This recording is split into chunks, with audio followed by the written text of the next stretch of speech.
So there are a few principles of good practice for organizing the work of the board and committees. First and foremost, you need to have clear charges for your committees. So these are the statements of purpose or charters in some language of bylaws, but clearly stating the purpose of the committees so that the board committees know what they're supposed to be about. This can be in the board bylaws, or it can be in a board resolution, but it helps inform the members of the committee of their work and guide the work of the board chair, the committee chair.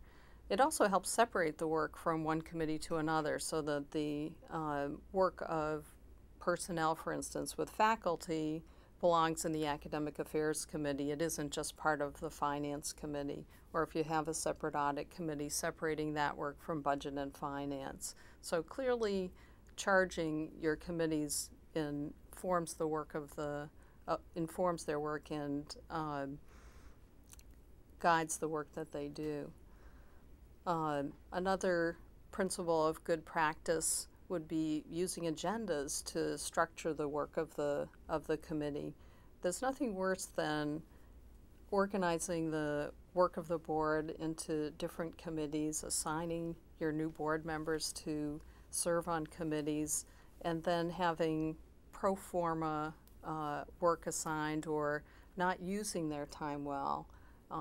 No one wants to have their time wasted. They want to feel like they're making a valuable contribution to the board. And using the agenda to look, for instance, at the work of the committee over the course of a year.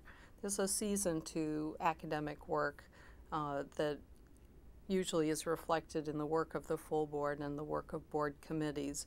So in the fall, if you're working on budget, you're monitoring the enrollment numbers, and you know what those are in the fall. Getting into the winter months, you're usually looking at setting the budget for the next year. Getting towards the end of the academic year, you're monitoring actual expenses and income and reconciling your budget. There's a whole rhythm to academic work, and that's true of the other committees as well.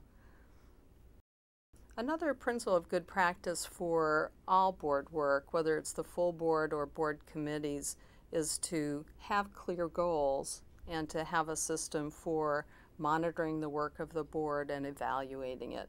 So if you're organizing the work of your committee and are establishing clear goals for the committee itself, it's different than institutional goals. You might have enrollment goals for the institution, but that's not the work of the Academic Affairs Committee. The Academic Affairs Committee may have a set of policies that it's supposed to revise and update over the course of the year. It may be reviewing the faculty handbook and updating it. It may be looking at the impact of new financial aid policies on enrollment and how you're going to revise that. The board committees themselves have to set their own goals, and then as the year progresses to monitor and evaluate and see how well it's doing on those, and to use that to help inform the work of the board in the year that follows.